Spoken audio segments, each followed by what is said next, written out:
Բարձրախախտումներ են նկատել նաև իմ գործընկերները, մասնավորապես Նոր Կեսարիայում, որտեղ աշխատել է իմ գործընկեր Անի Աբաղյանը, որն այս պահին տաղավարում է, ողջույն Անի։ Բարի օր։ Անի, վաղ առավոտից ընտրատեղամասում ես, տեսանք, որ Նոր Կեսարիայում վիճակը լարվել էր, պիտի խնդրեմ մեր ռեժիսորին LED էկրանին ցուցադրի կադրերը, պիտի խնդրեմ նաև դու ներկայացնես, թե ինչ էր կատարվում ավելի մանրամասն։ Նախ հենց մտանք Նոր Կեսարիա, ամբողջ գյուղում ընդամենը 1 ընտրատեղամաս է, 15 կոտորակ 42-ը։ Իջանք կամերայով եւ արդեն մոտենում ենք դեպի ընտրատեղամաս, նկատում ենք, որ ընտրատեղամասի աջ եւ ձախ հատվածներում կուտակված քաղաքացիներ կան։ Հենց մենք ավելի ենք, ինչքան մոտենում ենք, այսպես ասած, դռանը, որպեսզի ներս մտնենք, նրանք աջ ու ձախ են գնում եւ ծրվում են, տարածքում այլևս չեն երևում։ Մենք այդ ընթացքում դեռ անգամ չէինք հասցրել ուղիղ եթեր միանալ կամ լուսանկարել, տեսանկարել։ Մտնում ենք ներս, դեռևս հանգիստ վիճակ է լինում, մեկ էլ Ուժեղ Հայաստան կուսակցության վստահված անձը ասում է, որ դուք քվեաթերթիկի վրա թանակ կա, հա, պետք է փոխեք եւ խոսակցությանը խառնվում է քաղաքացիական պայմանագիր կուսակցության վստահված անձը, այնուհետեւ անկախ դիտորդը եւ սկսում են անկանոն գորգորալ միմյանց վրա, մեղադրանքներ, վիրավորանքներ հնչեցնել։ Այդ ամբողջը մենք ուղիղ հեռարձակմամբ արդեն լուսաբանում էինք։ Հանձնաժողովի նախագահի հորդորով բոլորը լռում են եւ շարունակում է բնականոն ընտրությունը, սակայն դրանից շատ քիչ անցած ներկա ենք լինում բաց ընտրության, քաղաքացին կարծես տեսողական խնդիր ուներ եւ չէր կարողանում ինքնուրույն կողմնորոշվել, դուրս էր եկել, հարցնում էր ինչ անեմ այս համարը, այո։ Նա փորձում էր հանձնաժողովի նախագահի միջոցով, այսպես ասած, հասկանալ ինչ պետք է անի, մի քանի անգամ ուղղորդեցին, քվեաթերթիկը այսպես արեք, մի ծալեք եւ այլն, բայց արդյունքում այդ կինը չկարողացավ ընտրել, որովհետեւ կորցրեց կտրոնը, մեր կամերաների առջեւ պատռեցին ծրարը եւ մի կողմ նետեցին։ Անսրանք հենց այդ կադրերն են։ Այստեղ վիճում են բոլորով, միասին գորգորում են, հենց այդ բանի հետ կապված այս մարդը քաղաքացիական պայմանագրի վստահված անձն է։ Իդեպ, երբ մի բան կար, հա, որ ուշադրության արժանի էր, մենք, երբ որ ուղիղ հեռարձակմամբ ներսում էինք աշխատում, գյուղացիները մոտենում էին ձեռքը պարզած, որպեսզի բարևեին վստահված անձին, համագյուղացի համարելով, նա կամերաների դիմաց հայտարարում էր, որ ես չեմ կարող ձեզ բարևել, իմ այս պահին զբաղեցրած դիրքը թույլ չի տալիս, եւ այդպես մի կես ժամ ներսում մենք ուղիղ հեռարձակմամբ աշխատում ենք եւ որոշում ենք դուրս գալ, հասկանալ դրսում ինչ է կատարվում եւ տեսնում ենք, որ քաղաքացիների հետ նույն վստահված անձը ջերմ զրուցում է, նրան էլ ինչ-որ բաներ են փոխանցում։ Կանգնեցինք ավելի հեռու եւ տեսանք, որ նրանց խոսակցությունը, նույն վստահված անձի խոսակցությունը շարունակվում է արդեն մեկ այլ խմբի քաղաքացիների հետ։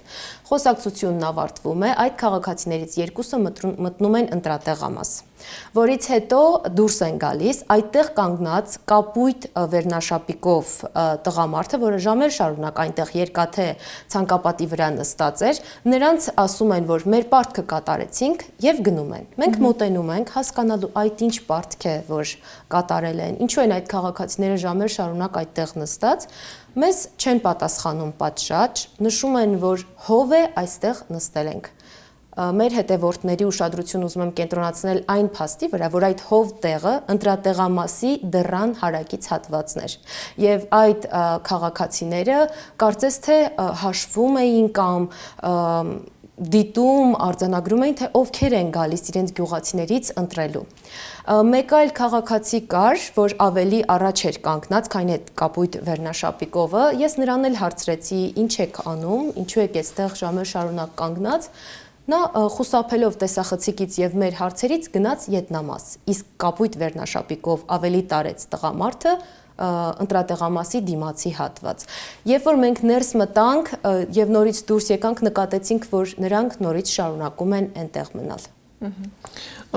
Անի, քանի ընտրատեղամասում ես եղել այսօր, ինչպես է կազմակերպված քվեարկության գործընթացը, ընտրողները առանց դժվարությամբ են անցնում այդ բոլոր փուլերը։ Մենք առավոտյան 7 7-ին երև 7:45 եղել ենք արդեն Էջմիածնի այստեղ 14 կոտորակ 11 ընտրատեղամասում, քաղաքացիները շատ հետաքրքիր է այդ պահը, երբ որ դեռ ընտրատեղամասը բացված չէ, բայց քաղաքացիները դրան դիմաց կանգնած են, որպեսզի կարծես պայքարում էին առաջինը լինել ընտրող, իրենց ձայնը վստահել այս կամ այն ուժին, այդտեղ որևէ ընտրախախտում չենք նկատել, բայց մի, այսպես ասած, թերություն կար, որ էլի մենք ֆիքսել ենք, երբ որ հասանք այդ ընտրատեղամաս, տեսանք, որ ցուցակները, որոնք փակցված են դռան ապակուն, այդ հատվածում թեքահարթակ է եւ մարդիկ չեն կարողանում նորմալ կանգնել իրենց անունները կամ իրենց հարազատների անունները ցուցակում գտնել, այստեղ այդ խնդիրը եղավ եւ նաեւ ներսում տեխնիկական մեկ այլ հարց կար, նույնականացման համար նախատեսված սարքավորումները, այդտեղ աշխատողները, հանձնաժողովի անդամներն ասացին, որ կարող է քիչ հետո իրենք ունենալ լիցքավորման հարց եւ տեխնիկական խնդիր կար այդտեղ, բայց հանձնաժողովի անդամները արագ կարգավորեցին։ Խոսեցինք Նոր Կեսարիայում տեղի ունեցած միջադեպի մասին, այս ամենի ֆոնին մյուս ընտրատեղամասերում, որտեղ եղել ես, հանձնաժողովի անդամների եւ դիտորդների աշխատանքը ինչպես է ընթանում, իրենք ինչ մտահոգություններ ունեն։ Դե Նոր Կեսարիայում քաղաքացիների հիմնական մտահոգությունն այն էր, որ աղմուկ է անդադար, նրանք չեն կարողանում կենտրոնանալ, իրենք ասում էին, որ տեսեք շփվում են այստեղ եկած ընտրողների հետ վստահված անձանց նկատի ունենալով, սրանք էին, բայց առաջին ընտրատեղամասում ամեն ինչ ավելի հանդարտ էր ի տարբերություն Նոր Կեսարիայի։ Նշեցիր, որ Էջմիածնում բավականին ակտիվ էին մասնակցում, իսկ որ տարիքային խմբերն էին առավել ակտիվ։ Էջմիածնում կարծես այդպես որևէ տարիքային խումբ չեմ կարող առանձնացնել, որովհետև հավասարապես գալիս էին եւ երիտասարդները եւ ավելի տարեցները, բայց այսպիսի տպավորություն եմ ստացել, որ ավելի տարիքով քաղաքացիներին ընտրական այս գործընթացը ավելի շատ է հետաքրքրում, քան երիտասարդներին, նաև նկատել եմ, որ 18 տարի լրացած քաղաքացի կար, որ առաջին անգամ էր ընտրում, իր համար ավելի նորություն էր այդ ընտրությունը, այո, նաև պարտավորեցնող։ Եվ մի բան էլ էի նկատել, երբ որ քաղաքացիները մոտենում էին արդեն քվեախցիկի։ Այո, նրանք շատ մեծ պատասխանատվությամբ, հոգոց հանելով, կարծես վայրկյաններն էին հաշվում, թե երբ է վերջապես իրենց ընտրության արդյունքը պարզ լինելու։ Իսկ հետաքրքիր կամ անսպասելի դեպքեր արձանագրել ես։ Ավելի շատ անսպասելին այն էր, որ քաղաքացիների նրանք նստած էին Նոր Կեսարիայի դեպքին, պետք է նորից անդրադառնամ, երբ որ նստել էին այդ երկաթե ձողերին եւ ակնհայտ իրենք ժամեր շարունակ այնտեղ էին, բայց չէին խոստովանում, խուսափում էին որևէ պատասխաններ տալուց։ Իսկ ընտրողների այդ զրույցներում որ թեմաներն էին առավել հաճախ հնչում, մարդիկ ավելի շատ խոսում էին քաղաքական ուժերի, թե երկրի ընդհանուր ապագայի մասին։ Այն քաղաքացին, որի հետ առաջինը զրուցել եմ, ասաց, որ ընտրել է լավ ապրելու համար։ Մեկ այլ քաղաքացի ասաց, որ ուժեղ է ուզում լինել այլևս։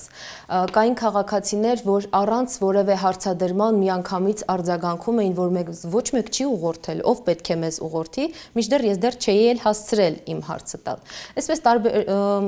տրամադրությունները տարբեր են, հստակ չեմ կարող ասել։ Շատ շնորհակալ եմ Անի, դեռ օրն առջևում է, այլ դեպքեր եւս կարձանագրվեն, մենք կլինենք ուղիղ եթերում, շատ շնորհակալ եմ։ Քեզ շնորհակալություն։ Հիշեցնեմ, որ իմ գործընկերները վաղ առավոտից աշխատում են հանրապետության տարբեր ընտրատեղամասերում, ուղիղ միացումներին կարող եք հետևել YouTube-ի մեր ալիքում։ Որոնք առաջ